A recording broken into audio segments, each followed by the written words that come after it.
The Freehub body, often called the cassette body, is this central part of the hub that the cassette sits on top of. Now, its primary job is to allow the drivetrain to work and also disengage to allow you to freewheel. Now, inside this, the typical type of Freehub body has a pawl and ratchet system. Now, just in general use, it's going to get gunked up and it becomes a bit slow, a bit draggy, and sometimes it can even slip. So you don't have to do a full hub service to make this work. Here's the real quick way to just make sure that your Freehub body is clean, well lubricated and doesn't stick. Most hubs have a very similar system inside, except for certain DT hubs and of course the famous Chris King hub. All other hubs tend to have a pawl and ratchet system. So you have a ratchet disc on the inside of the hub and you have pawls that are located on springs on the part of the cassette body. And all that happens is those pawls are allowed to move up and down and locate with the indents on that disc. Nice and simple, very easy to maintain, and it is something you should all do. Okay, so for this video, we're just using an FSA rear wheel here, and it's got a SRAM XD driver on it. It's a fairly simple setup and it's very common. So it's just got cartridge bearings in here. It's got two sort of cone adjusted end caps on the end here to use cone spanners to remove, and a little preload ring. Nice and simple. Again, just want to emphasize the point, you don't need to do a full hub service just to clean your Freehub body out. So of course, if you're doing a hub service, you're going to be pulling out the bearings and replacing those, taking the axle system out.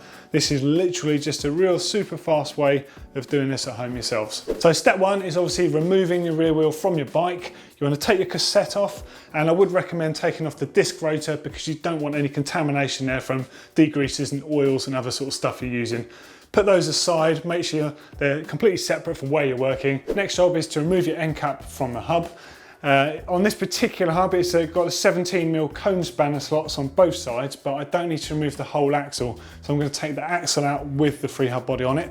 So I just need to remove the end cap and lay it down on a bit of shop towel on the working surface, just so I can clean it and keep it all in order for when I replace it afterwards. So this particular hub has got a little sort of a preload ring with a 2.5mm Allen key. So it's not a preload ring in the sense that it preloads the bearings like it would have done in old cup and cone bearing days. It's literally just to make sure the axle is secure against the bearings so there's no play. So I'm just gonna loosen that off and then unwind the collar. And again, just put this on the work surface. Keep everything in the same order as you remove it from the bike. Okay, now the next step, you have to be a bit more careful because the pawl system is actually very easy to lose small parts. I'm just going to spin it round and then just be very careful as I just slide it out. So on this system, it comes out. I just want to make sure I get the axle straight out of the hub. So I'm just going to put the wheel aside for a second and then just lay that down carefully there. Okay, so we're going to look at the hub first before we take care of the rest of the parts. Now note that you can see the cartridge bearing on the inside of the hub here. So this is really important to take note of.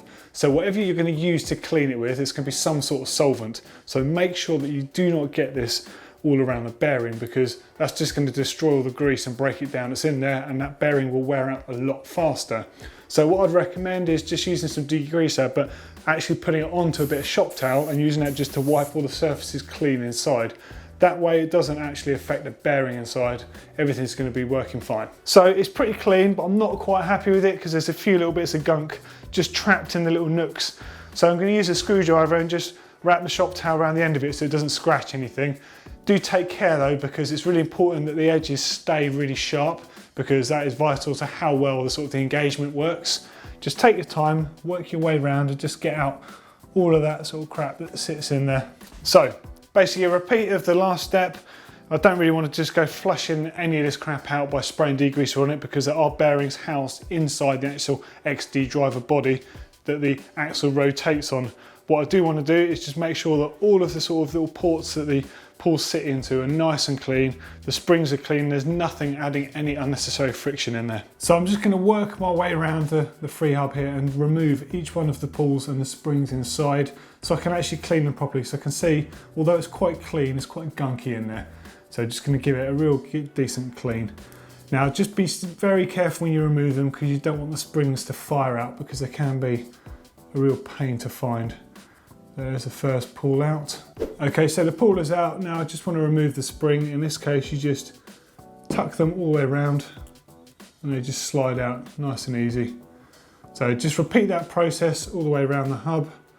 Some of them can be a little bit fiddly, just if they've just been stuck in place. So just make sure you're nice and gentle. Okay, so just like cleaning the internals of the hub, I don't want to be spraying degreasers straight onto that. So I'm going to spray onto the shop towel and just work my way around the whole unit and just make sure I've got all the little bits of gunk and the bad stuff in there just cleaned out.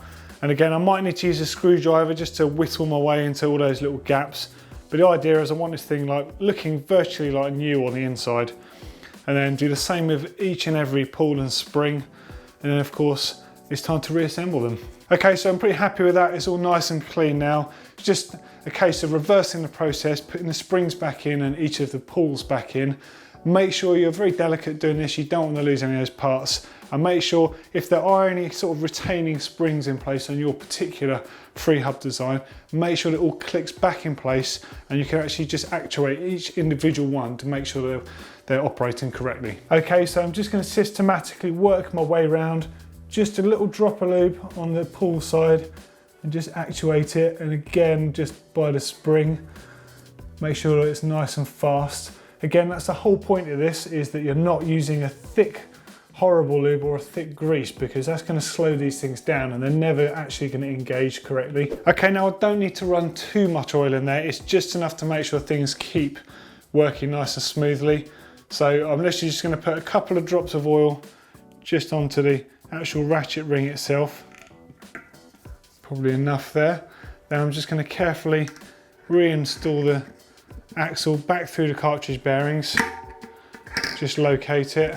And then just before the pulls sort of reinstall fully, that is the point now that I'm actually just going to run a little bit more lube just around the outside here before I just click it back into place. And that is sufficient with the sealing there to keep it all in the right place.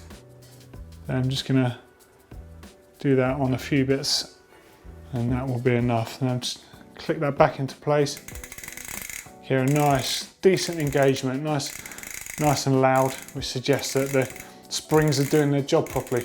So that is the basic sort of pull overhaul done. Last step, of course, if I just spin the wheel around here, is just to put that preload ring back in place, just to make sure that the axle is nice and snug up against the bearing. Now you can do these just finger tight and then just make sure the axle rotates nice and smoothly. Get your 2.5mm Allen key. Of course, it's different on different hubs. That's what it is in this particular case. It's only a pinch bolt to stop it rattling loose, so you don't need to excessively tighten this. And then just get the end cap back on. Now it's located. Job done. So there you go, that's a super quick video in how to stop your Freehub body being sticky and work a little bit better. So if you want to find out everything about changing a cassette, that's removing one and putting one back on again, click right down here. And if you want to know about servicing bearings, another step in a hub service, click right up here. Of course, don't forget to click on the globe here to subscribe. There's brand new content coming at you every single day. And of course, if you like the video, give us a thumbs up.